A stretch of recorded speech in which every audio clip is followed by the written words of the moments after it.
இன்று பிப்ரவரி மாதம் வியாழக்கிழமை 15/2/2024 சோபகிருது ஆண்டு மாசி 3. நல்ல நேரம் காலை 10:30 மணி முதல் 11 மணி வரை. கௌரி நல்ல நேரம் காலை 10:30 மணி முதல் 11 மணி வரை. மாலை 6:30 மணி முதல் 7:30 மணி வரை. ராகு காலம் மாலை 1:30 மணி முதல் 3 மணி வரை. குளிகை காலம் காலை 9 மணி முதல் 10:30 மணி வரை. யமகண்டம் காலை 6 மணி முதல் 7:30 மணி வரை. கும்ப லக்னம் இருப்பு 4 நாழிகை 26 வினாடி. சூரிய உதயம் காலை 6:34. திதி இன்று மாலை 4:36 வரை சஷ்டி, பின்பு சப்தமி.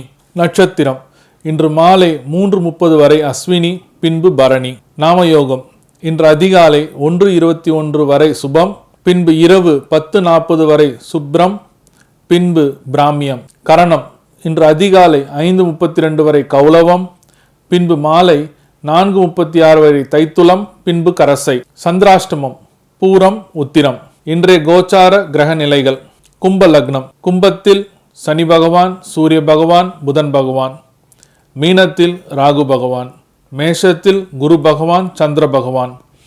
கன்னியில் கேது பகவான். மகரத்தில் செவ்வாய் பகவான், சுக்கிர பகவான்.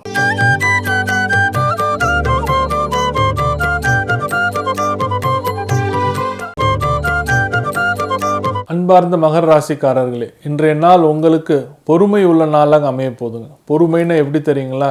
மனைவியுடன் சண்டையே போடக்கூடாது. சண்டை போடாமல் பொறுமையாக இருந்தீங்கன்னா ரொம்ப நாள் நல்லா இருக்கும். பர்டிகுலராக நீங்கள் எங்கே சண்டை போடுவீங்க தெரியுங்களா? வண்டி ஓட்டும் போது தான் சண்டை போடுவீங்க. அதனால் வண்டி ஓட்டும் போது உங்களோட கவனம் ரோட்டு மேலே தான் இருக்கணுமே தவிர மனைவி சொல்கிற வார்த்தைக்கு மேலே இருந்துச்சுன்னா அது ஒரு பெரிய ஆபத்தாக முடியும். ஏன்னா உங்களுக்கு இந்த வண்டி ஓட்டும் போது யாருமே டிஸ்டர்பன்ஸ் பண்ணக்கூடாதுன்னு சொல்லிட்டு ஒரு மனம் எப்பயும் இருந்துக்கினே இருக்கும். ஆனால் வண்டியில் ஏறின பிறகு தான் வீட்டுக்கார அம்மா பிரச்சனையே ஆரம்பிப்பாங்க. அதனால் வண்டி ஓட்டும் போது எந்த பிரச்சனையும் எந்த வாக்குவாதம் பண்ணாமல் உங்களோட கவனம் வண்டி மேலேயும் ரோடு மேலே தான் இருக்கணும். காதை ஒய்ஃப்ட்ட கொடுக்காமல் இருந்தீங்கன்னா இந்த நாள் சந்தோஷமாக போகிறதுக்கு உண்டான நாளாக அமையும். அதே போல் உங்களுடைய முயற்சிகள் சில நேரங்களில் தப்பான ஒரு இடத்துக்கு போகும். நீங்கள் முயற்சி பண்ணிக்கிட்டே இருப்பீங்க, ஆனால் அதோட டார்கெட் மிஸ் ஆகிக்கிட்டே இருக்கும். ஆனால் அதனால் நீங்கள் கோபப்படக்கூடாது. பொறுமையாக இருந்து யோசிச்சு பாருங்கள், என்ன தப்பு பண்ணுறோம், நம்ம முயற்சி பண்ணுறோம், ஆனால் அது கிடைக்க வேண்டிய பலன் வேறு மாதிரி போகுது, நீங்கள் எதிர்பார்த்த மாதிரி கிடைக்க மாட்டேங்குதுன்னு சொல்லும்போது நீங்கள் அதை யோசித்து பார்த்தீங்கன்னா அதோட தப்பும் நீ எங்கே மிஸ் பண்ணுறீங்களோ அந்த இடத்தையும் கண்டுபிடிக்கிறதுக்கு உண்டான நாளாக அமையும். அதனால் முயற்சி பண்ணாலும் அதோட பலன் கிடைக்கிறதுக்கு நீங்கள் பொறுமையாக இருந்தால் தான் அந்த பலன் நல்ல பலனாக அமையும். அம்மாவோட விஷயத்தெல்லாம் கொஞ்சம் ஜாக்கிரதையாக இருக்கணுங்க.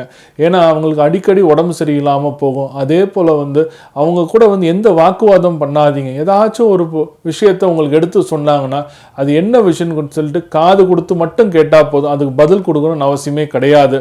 இன்னொரு முக்கியமான விஷயம், அம்மாவுடைய ஹெல்த் ஆரோக்கியம் சம்மந்தப்பட்ட விஷயங்கள் மேலே ரொம்ப ஒரு கவனத்தை செலுத்துங்க.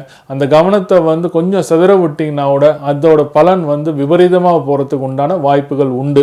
ஸோ அதனால் இந்த நாள் கொஞ்சம் பொறுமையாகவும் கோபப்படாமலும் வண்டியில் பிரயாணம் செய்யும் போது, அதுவும் குடும்பத்தாருடன் மனைவியுடன் பிரயாணம் செய்யும் போது ரொம்ப எச்சரிக்கையாக இருக்க வேண்டிய நாளாக இருக்கும். பரிகாரம், காஞ்சிபுரம் பக்கத்தில் குமரக்கோட்டம் முருகர் கோயில் இருக்குங்க. அங்கே குமரக்கோட்டம் முருகர் கோயிலை மனப்பூர்வமாக போயிட்டு வாங்க. போக முடிஞ்சால் அங்கே போய் சுவாமியை தரிசனம் பண்ணிட்டு வாங்க. காஞ்சிபுரம் பக்கத்தில் இருக்கிறவங்க எல்லாரும் போயிட்டு வாங்க. சென்னையில் இருக்கிறவங்க போயிட்டு வாங்க. அப்படி போக முடியலன்ற போது குமரக்கோட்டம் முருகரோடைய ஃபோட்டோவை மொபைல் ஃபோனில் பார்த்துட்டு பக்கத்தில் இருக்கிற முருகன் கோயிலுக்கு போயிட்டு அங்கே இருக்கிற சுவாமியை மனசார, குமரக்கோட்டம் முருக பகவானை மனசார வேண்டிக்கிட்டு உங்களுடைய மனக்குறை எல்லாமே சுவாமி கிட்ட கோரிக்கையாக வச்சுட்டு வாங்க. மனக்குறைன்றது என்னன்னா மன கஷ்டங்கள், தேவையில்லாத மன பிரச்சனைகள், எனக்கு இப்படி நடக்குது, நான் நல்லது தானே செய்கிறேன், இருந்தாலும் எனக்கு இவ்வளோ பிரச்சனைகளா அப்படின்னு சொல்லிட்டு உங்களுக்கு அதிகமான ஒரு கேள்வி வந்துக்கிட்டே இருக்கும். இதுக்கு எல்லாத்துக்குமே காரணம் என்னன்னா உங்களுடைய கிரக அமைப்பு உங்களுக்கு அமைஞ்ச ஜாதகம் தான். இதுதான் காரணமே தவிர வேற யாரும் காரணம் கிடையாது.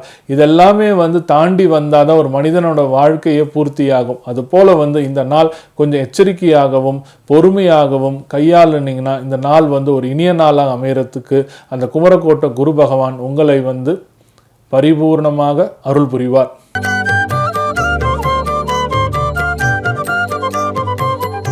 கனவுகளும் பலன்களும். இன்னைக்கு கனவுகளும் பலன்களும் பகுதியில் நான் பார்க்க போகிற கனவு என்னன்னா, வரிசையாக வீடு கட்டுறது.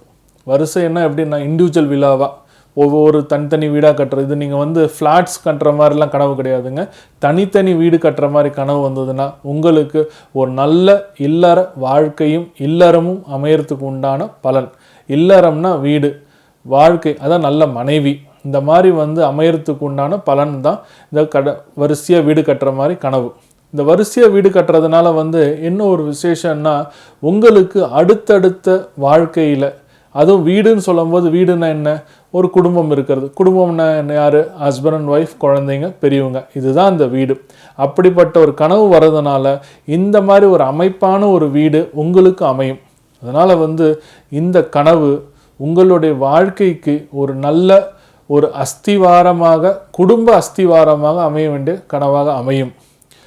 வரிசையாக வீடு கட்டும் கனவு வந்தால் இல்லற வாழ்க்கையும் இல்லறத்தில் சுகமும் கிடைக்கும்.